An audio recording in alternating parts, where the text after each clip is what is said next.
तर स्थानिक स्वराज्य संस्थांचं बिगुल वाजलं। मात्र निवडणुकीमध्ये आपल्या पक्षाला सर्वाधिक जागा मिळाव्यात यासाठी राजकीय नेत्यांकडून धमकी देण्यात येते। कोणी मतदारांना तर कोणी उमेदवारांना थेट तंबी देताना दिसतोय। विशेष म्हणजे ही धमकी थेट मंत्र्यांकडून मिळत असल्यामुळे त्याचं गांभीर्य चांगलंच वाढलंय। बघूया यावरचा हा खास रिपोर्ट। मतदान नाही तर निधी नाही। अरे आम्हाला निधीच नाही, मग कोणी सांगितलं होतं उभं राहायला? मतदार उमेदवारांना थेट धमकी। ज्या वार्डामध्ये मतं कमी पडतील त्याने ठरवून ठेवावं की आपलं काही खरं नाही। नेत्यांची ही कसली भाषा? अरे निवडणूक अधिकाऱ्याला सांगू ना बजेट हे केवढ्याचं आहे ते केवढ्याचं आहे, काय काळजी नको करा। निवडणुकीत विजयासाठी रेवडी संस्कृती देशात रुजतीये। विधानसभा निवडणुकीआधी तर थेट खात्यात पैसे टाकून निवडणुका फिरवल्या जात असल्याची उदाहरणं आपण पाहिलीत। आता हीच रेवडी संस्कृती स्थानिक स्वराज्य संस्था निवडणुका रुजताना दिसतेय। स्थानिक स्वराज्य संस्था निवडणुकीत तर थेट विरोधी उमेदवारांना निधी मिळणार नाही असा इशारा जाहीरपणे देण्यात येतोय। एवढंच नाही तर मतं दिली नाहीत तर विकास निधीवर काट मारण्याचा इशाराच उपमुख्यमंत्री अजितदादांनी दिला। काही जण म्हणतील आम्ही निवडून आल्यावर दादालाच जाऊन मिळणार, आला काही अर्थ नाही। एकदा पॅनल म्हणजे पॅनल। काही बंडखोरी करून अपक्ष उभे राहिले, म्हणतात आम्ही अजितदादाचेच कार्यकर्ते। अरे मग दादाचेच कार्यकर्ते होता तर दादाच्याच विरोधात बंडखोरी का केली? त्याचं उत्तर तुम्ही काही देऊ शकत नाही।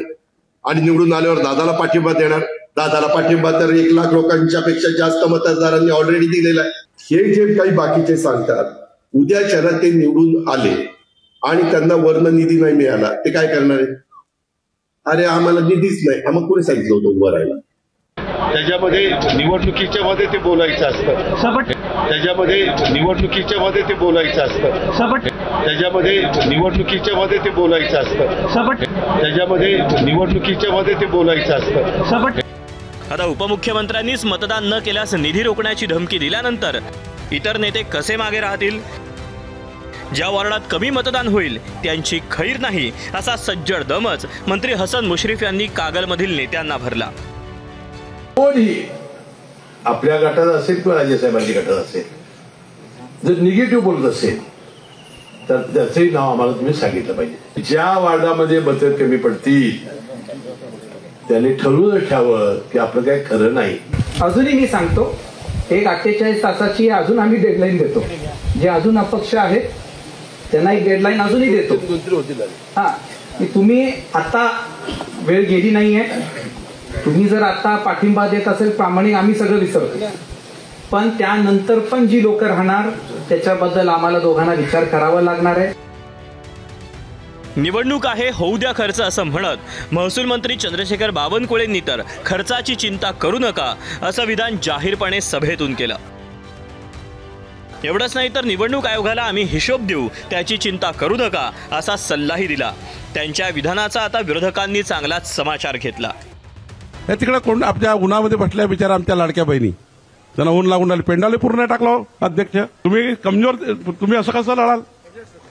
हा, काही बजेट नाही, चिंता नको करा। अरे निवडणूक अधिकाऱ्याला सांगू ना बजेट हे केवढ्याचं आहे ते केवढ्याचं आहे, एक पडद्याचं का लावून 50 रुपये लावाल, काय काळजी नको करा। आणि मी स्टार प्रचारक आहे त्यामुळे कशाला हिशोब लागते, आणि त्यामुळे राज्यावर आहे, आम्ही हिशोब देऊ। चंद्रशेखर बावनकुळे जेव्हा म्हणत आहेत की काय खर्च करायचं ते करा, निवडणूक आयोगाला काय सांगायचं ते मी सांगतो, याचा अर्थ काय बावनकुळे साहेब? आपल्याला असं म्हणायचं आहे का की निवडणूक आयोग हा आपला घरगडी आहे? गडचिरोलीचे जे पदाधिकारी आहेत आणि गडचिरोलीचा जो आमचा जो पक्षाचे उमेदवार आहेत ते उमेदवार या संबंधाने त्यांनी तात्काळ रिपोर्ट केलेला आहे। आता राष्ट्रवादीच्या नेत्यांनी मतदानासाठी धमकी दिल्यानंतर तिकडे मंत्री जयकुमार गोरेंनी विरोधकांचा कार्यक्रम लावण्याची भाषा केली। अकलूज नगर परिषदेत सत्ता मिळावी यासाठी त्यांनी विरोधकांना इशारा दिला। आता वेळ आली परिवर्तनाची, दहशत संपवण्याची, खंडणीखोरांना घरी बसवण्याची वेळ आता आलेली आहे। आणि चिंता नका करू, तुम्हाला पुढे जाऊन पोलीस स्टेशनला केस करायला अडचण येते ना, एक साधी चिठ्ठी पाठवा माझ्याकडे, साधी चिठ्ठी पाठवा, केस न करता कार्यक्रम लावतो, काळजी नका करू। नेते मंत्री मतदानासाठी धमकी आणि इशारे देत असताना त्यावर राज्याच्या प्रमुखांना विचारलं असता त्यांनी मात्र नेत्यांच्या विधानाचा तसा अर्थ नाही असं म्हणत हात झटकले। अनेक वेळा भाषणामध्ये आपण काही गोष्टी बोलतो त्याचा अर्थ तसा कधीच नसतो. त्यामुळे आमचे सहकारी असतील किंवा कोणी असं जरी बोललं असलं तरी त्यांचाही उद्देश तसा नाही आहे. तेही कधी असा भेदभाव करणार नाहीत. स्थानिक स्वराज्य संस्था निवडणुकीत मंत्र्यांनी मतदारांना आणि उमेदवारांना धमकी देण्याची संस्कृती आता राज्यात रुजू लागल्याचं चित्र दिसतंय. त्यामुळे अशा भाषेला वेळीच लगाम लावण्याची नितांत गरज आहे.